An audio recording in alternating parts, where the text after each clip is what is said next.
Imagine estar parado à beira de um abismo líquido.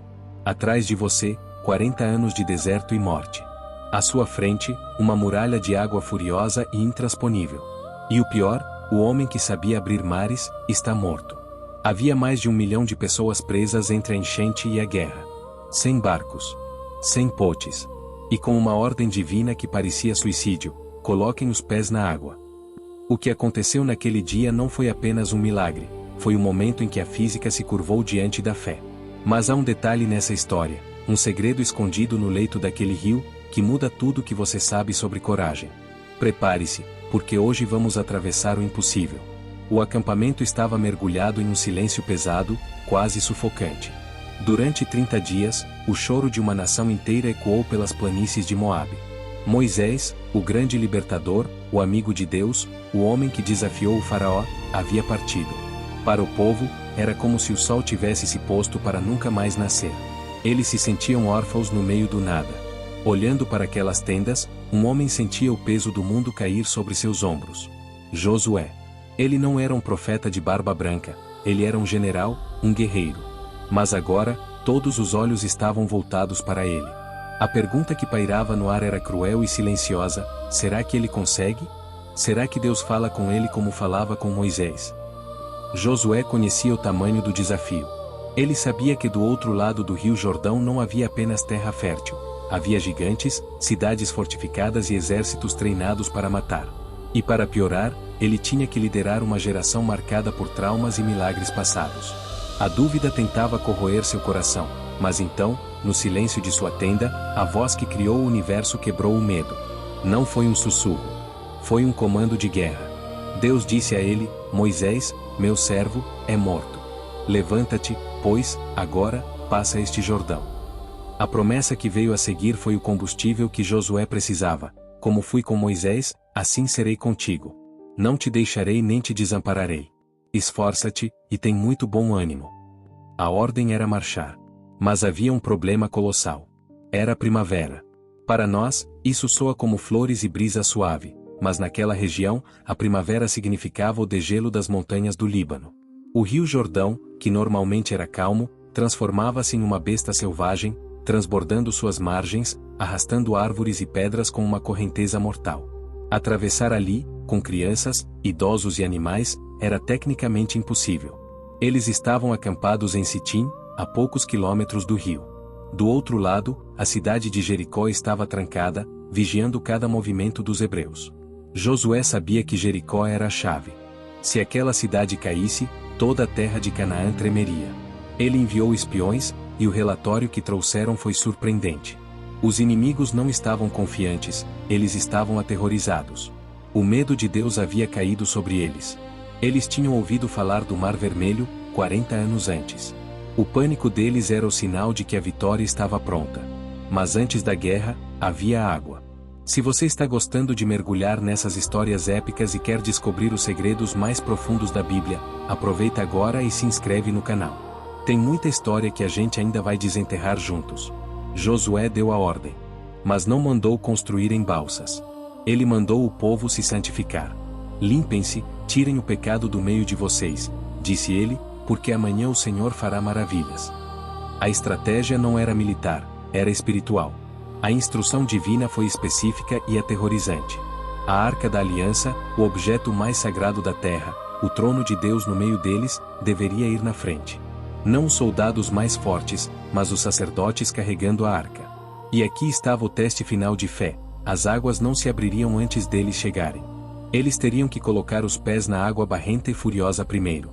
Imagine a cena. Amanhã chegou. O acampamento foi desmontado. O silêncio da expectativa era quebrado apenas pelo rugido do rio transbordando. Os sacerdotes levantaram a arca dourada, que brilhava sob o sol do deserto, e começaram a caminhar em direção à morte certa. O povo ficou para trás, mantendo uma distância de respeito, observando. Cada passo dos sacerdotes era um desafio à lógica.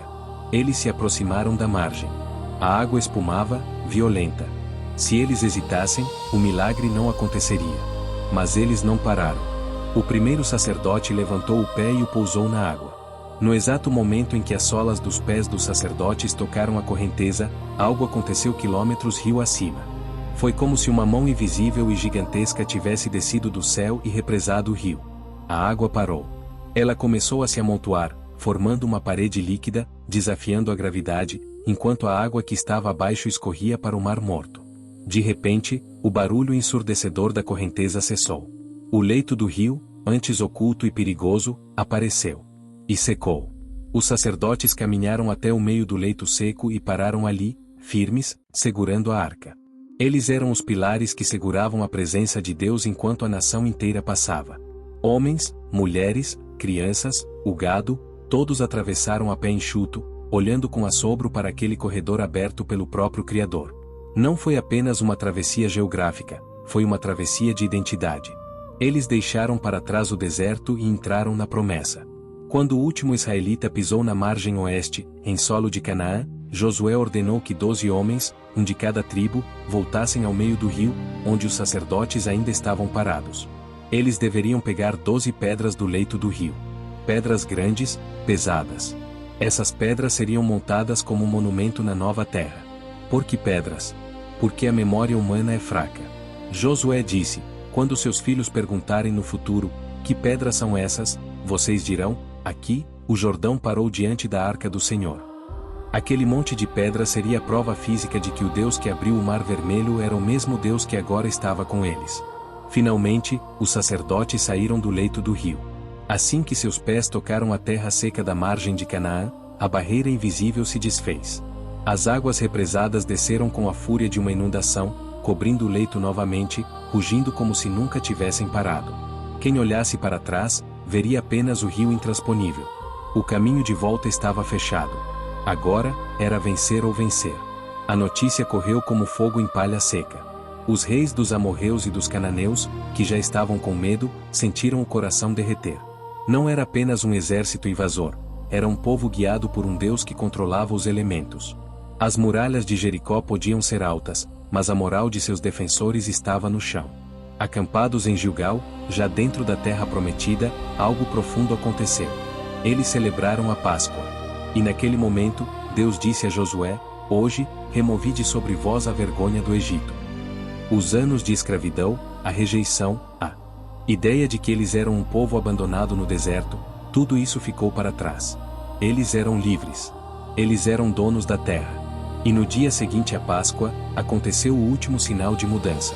O maná, aquele pão que caía do céu todas as manhãs por 40 anos, não caiu. Cessou. Acabou. Eles saíram de suas tendas e não havia nada no chão. Por quê? Porque agora eles podiam comer o trigo da terra, as frutas de Canaã. O tempo de sobrevivência havia acabado. O tempo de conquista havia começado. A lição da travessia do Jordão ecoa até hoje. Às vezes, Deus não abre o caminho enquanto você está apenas olhando.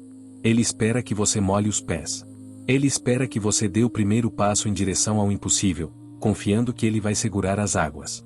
Josué e o povo de Israel não conquistaram a terra pela força da espada, mas pela ousadia da fé. E você? Qual é o Jordão que está te impedindo de viver a sua promessa hoje? Talvez seja hora de parar de esperar a água baixar e começar a marchar. Se essa história falou ao seu coração, não saia daqui sem deixar seu like, isso ajuda muito a nossa mensagem a chegar mais longe. E compartilhe esse vídeo com alguém que precisa de coragem hoje. Eu te vejo no próximo vídeo, onde vamos descobrir como as muralhas impenetráveis de Jericó vieram abaixo. Até lá!